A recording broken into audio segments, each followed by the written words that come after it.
He thought the land could fix it. He thought a visit could repair it. But when Kody Brown flew across states with apologies in his pocket and a deal in his mind, what he set in motion threatened more than just property, it threatened the very sisterhood he once built. In the shadow of Coyote Pass, Meri and Janelle faced more than a payout, they faced the truth of what they were owed. And what appears as closure may just be the calm before the real storm. Stay with us, because in just a few moments you'll see how an apology tour and a land sale become unstoppable forces of healing and heartbreak. What happens when the guy who said, "We're family," realizes he might be the reason you feel invisible?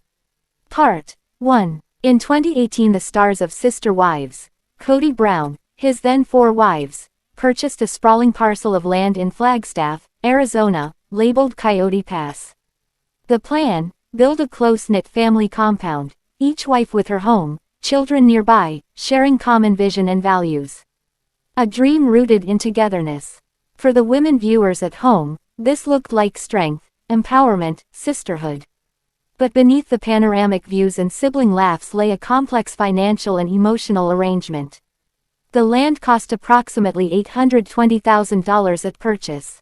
As the cameras rolled, the family appeared to navigate the logistics, utilities, lot lines, building plans. But behind the scenes, things were shifting. One of the wives left. Another felt sidelined, and tension began to creep into what had been presented as unity. What happens when a vision of sister wives living harmoniously collides with financial realities and fractured trust? By late 2021 into 2022, the motion of the show began to change. One marriage ended, another followed. The triad that once stood together started to unravel. The land at Coyote Pass became more than real estate, it became a symbol. For independence, for betrayal, for unfinished business. One of the ex-wives, Janelle, voiced frustration. She didn't know what was going on with the property. She felt in the dark. Another, Meri, revealed that Kody told her she was not entitled to an equal portion because, "I only have one child." Suddenly the dream turned divisive. The land that was meant to unite instead became the site of legal threats, unequal shares, and fading trust. For our female audience, imagine investing emotionally, financially, and being told your worth has been reduced. It's a breach of sisterhood. A betrayal in plain sight. And yet, Kody maintained publicly that he was being fair, that he had paid the bulk of the cost. "I'm not trying to rip you off," he said. The tension built. Behind the camera, the homes never materialized. The lots sat undeveloped. Rumors swirled. Was the land ever meant to become homes at all? Quote, "When the plan remains on hold year after year, when the trust is gone, what happens to the women who believed in it?" For Meri and Janelle, this wasn't just about land. It was about closure, identity, and empowerment. Janelle told the cameras, "I can't fully move on until that property is sold." The land represented the chapter of her life with Kody, and until it closed, she felt tethered. Meri, meanwhile, recounted the moment she realized her contribution didn't guarantee her share. The shock and heartbreak stung deep.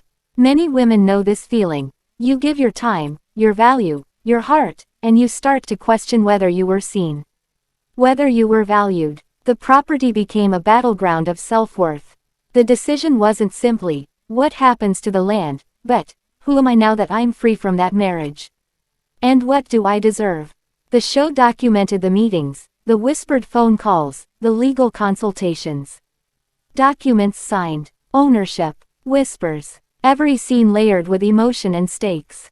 Meanwhile, Kody and Robyn were navigating their own version of the dream and its collapse. The vision they once sold to the kids was fading. Stay tuned, the twist is coming, and it will change the way you look at who held the power from the start. And then, in April 2025, the shock. The land known as Coyote Pass sold for $1.5 million. The price surprised many. The question now was, how would it be divided? According to public records, one lot 2.42 acres, held by Kody and Robyn sold for $305,000. Another lot 2.42 acres, held 50-50 by Meri and Janelle sold for $305,000. 2 larger parcels 4.48 acres and 5.16 acres sold for $400,000 and $490,000 respectively. Here's where the twist comes. Despite Meri and Janelle's fear they would be shortchanged, and despite Kody claiming he had paid the majority, each of the 4 adults walked away with about $375,000. For Janelle, for Meri, this was vindication, but the cost had been higher than money. The cost had been trust, sisterhood, identity. But wait, the further twist. Even after the sale, unresolved issues lingered.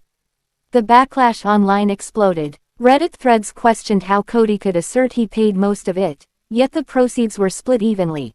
Greater than, how did Meri get screwed so badly? One Redditor wrote, "For our audience, what looked like a closure moment wasn't clean. Because the emotional ledger didn't close with the financial one. The land sold, yes. But did the relationships, did the underlying issues of value and fairness vanish? Not entirely. In that moment of payout the real question emerged. Who truly benefited, and at what cost?" The reaction was swift. Social media threads lit up.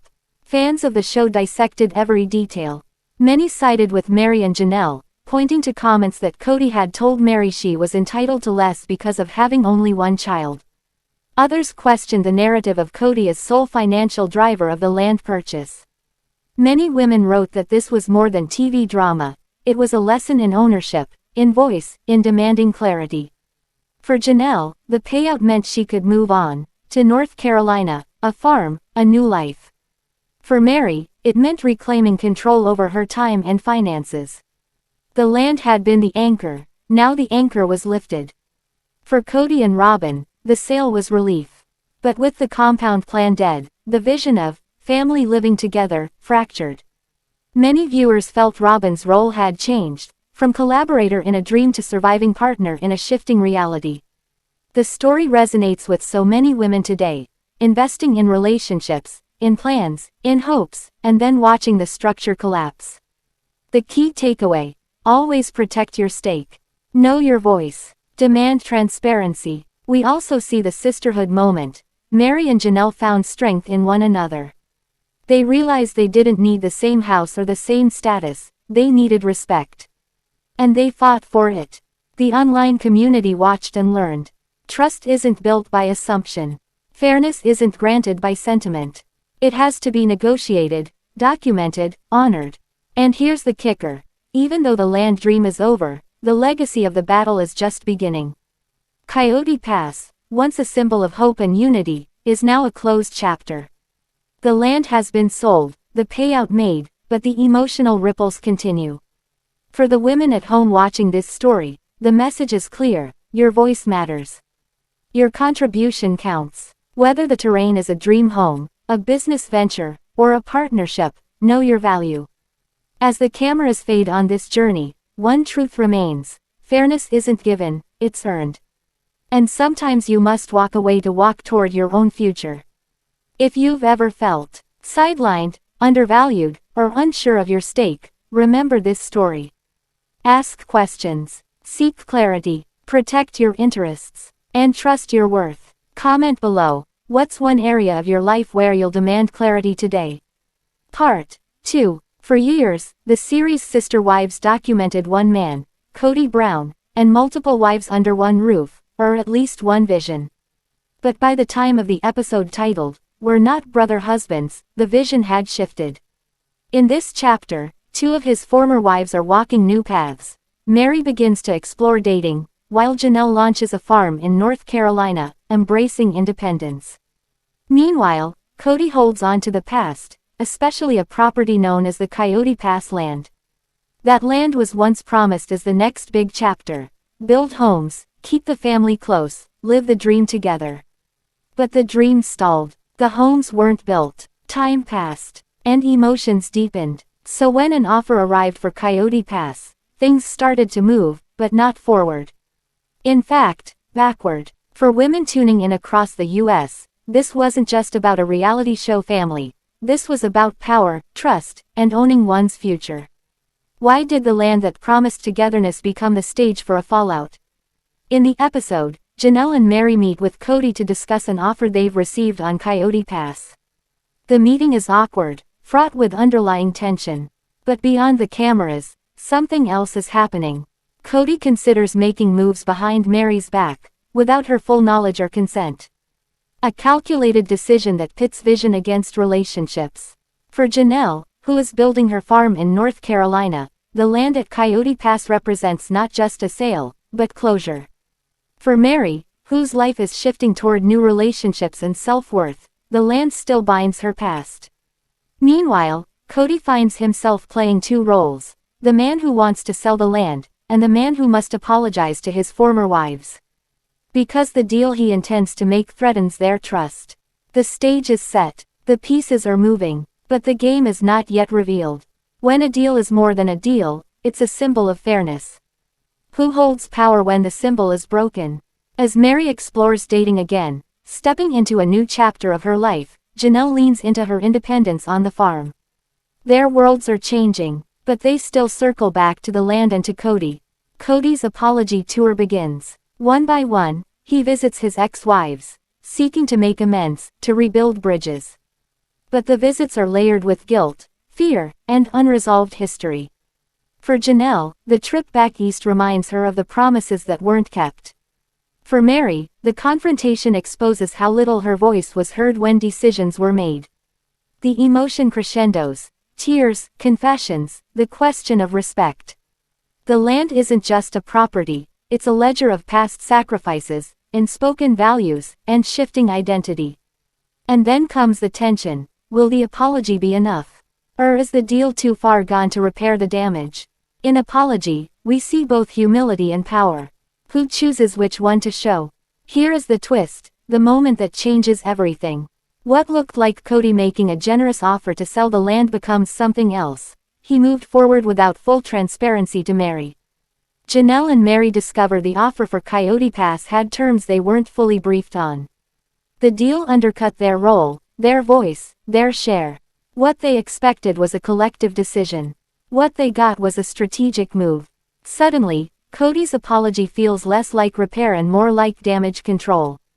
The land isn't just the property, it's the battleground. For the women watching, this is where the dream turned, where the script flipped, and where the scoreboard became visible. And when the fans found out, the backlash was immediate. The deal goes through, but the trust doesn't. And for viewers, the true cost becomes unavoidable. How did he think he could just sideline you and call it an apology? The emotional narrative resonated to a wider audience of women navigating joint ventures, long relationships, and the ugly truth when trust is broken. Janelle's farm work became more than a plot of land, it became a symbol of autonomy. Meri's new dating life and rediscovery of self-worth became a statement: I am more than what I invested. Kody, meanwhile, is left to reconcile not just the deal, but his own story. His relationships, his legacy, his public image. For many viewers, the apology tour will be remembered less for forgiveness and more for the timing of the move. Among the takeaways: always insist on clarity. Always negotiate your own terms. And always value your voice, even when you trusted someone else to hold it for you. When the world watches you say sorry, what they hear is your story. What they remember is what followed. So where does this leave us? The land at Coyote Pass, the apology tour, the new lives of Meri and Janelle, they're all chapters in a larger narrative of change. For women across the U.S., this show reminds us that life's deals aren't just about contracts or property, they're about value, respect, and agency. Your contribution matters. Your voice matters. Your future matters. If you've ever felt sidelined in a partnership, business, family, relationship, look to this story. See the warnings, see the choices, and anchor yourself to clarity. Tell us in the comments, what's one decision you'll claim your voice on today? Let's deep dive in full details. Part 3. In 2018, the Brown family purchased the 14-acre parcel known as Coyote Pass near Flagstaff, Arizona, intending to build a compound that represented unity and shared future. The idea: each wife would build her home, the children would play nearby, the cameras would capture a new era of togetherness. It sounded like empowerment, with a TV show twist. But by 2021-2022, marriages ended.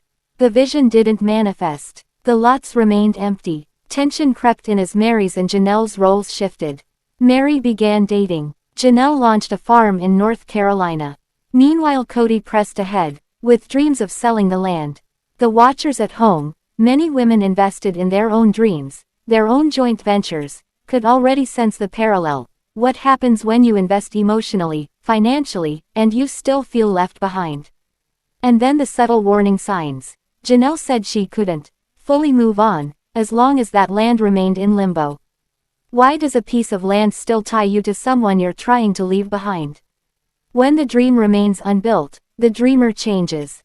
And sometimes the change awakens what's been hidden. The drama escalated. Kody entertained a sale of Coyote Pass, an offer to turn the stalled vision into cash. But for Meri and Janelle, this was more than profit. It was recognition. It was fairness. On the show, the key phrase, "We're not brother-husbands," a tagline signaling that the family is evolving, that the old structure is breaking. Meanwhile, in private moments, Janelle and Meri felt shut out. Reddit threads recorded the frustration of fans. "I think Kody is 100% trying to pull a fast one over these ladies." Publicly, Kody claimed he was being fair. "I'm not trying to rip you off," he said. Yet privately he admitted he had thought about screwing Janelle in the land deal, though he said his current wife Robyn prevented it. That's where the tension pivots. The apology tour begins because the deal behind the scenes is slipping. Janelle's North Carolina farm. Dreams in Meri's new chapter intersect with one property, one man, one upheaval.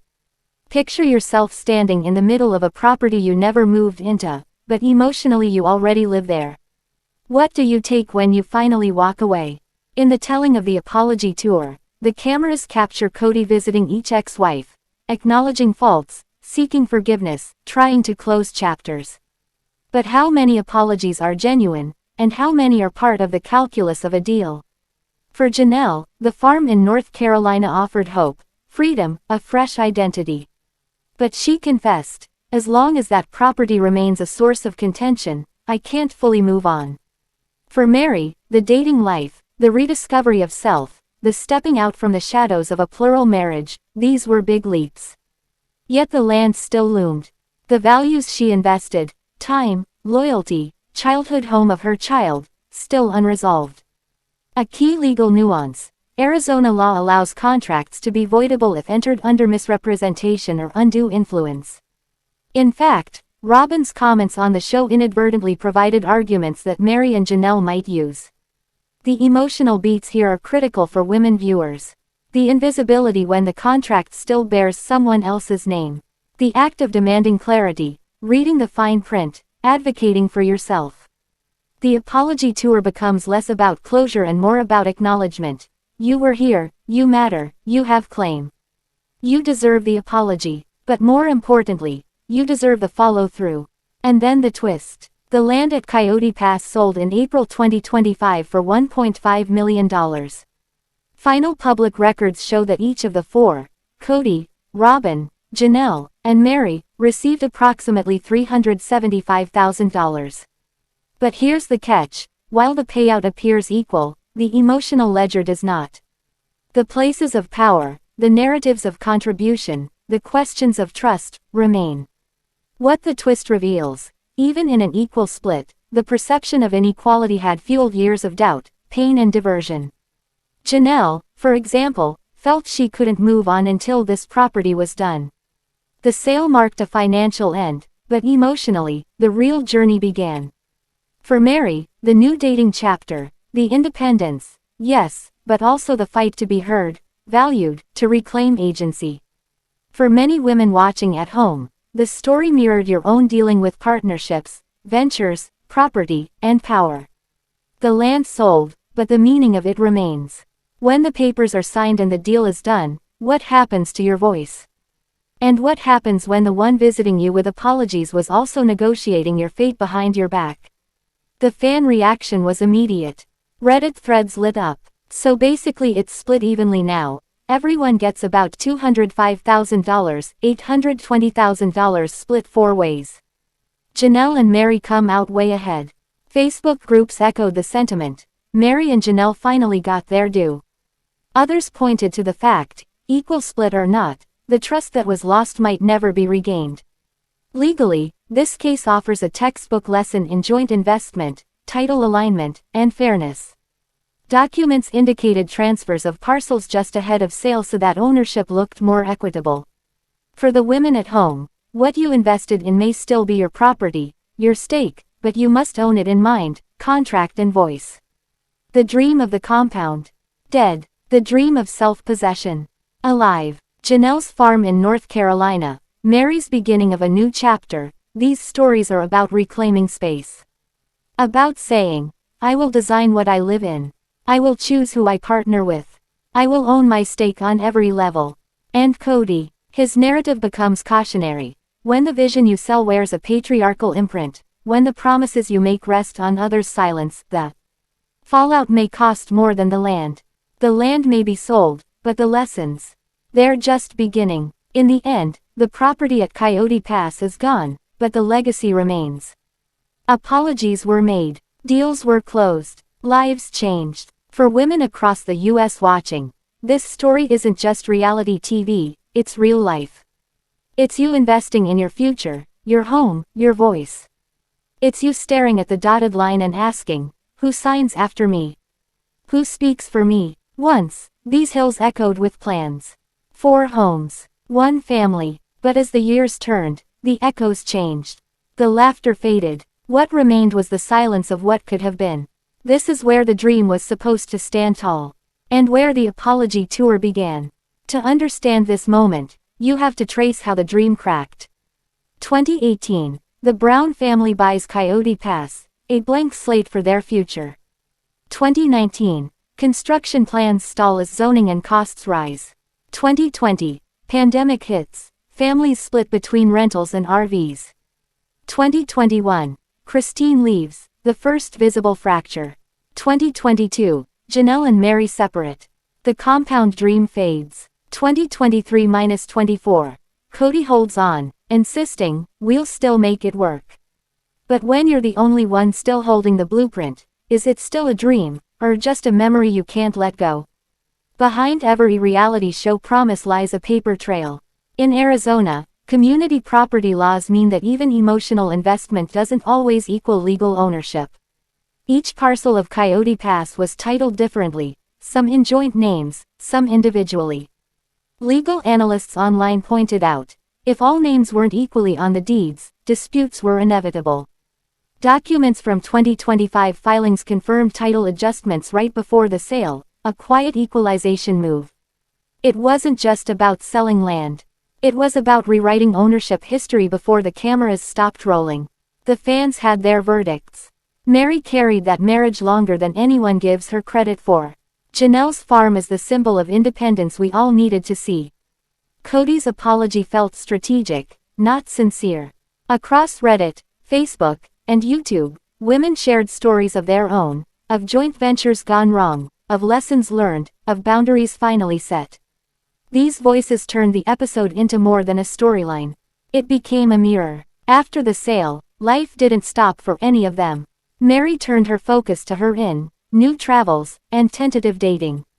Janelle grew her farm brand in North Carolina, posting quiet mornings and self-made success.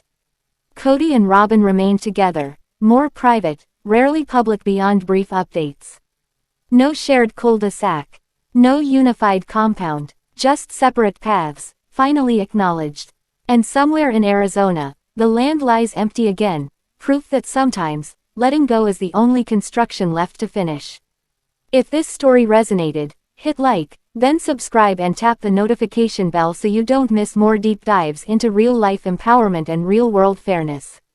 Share this video with a friend who's ever signed on the dotted line and wished they'd read the fine print.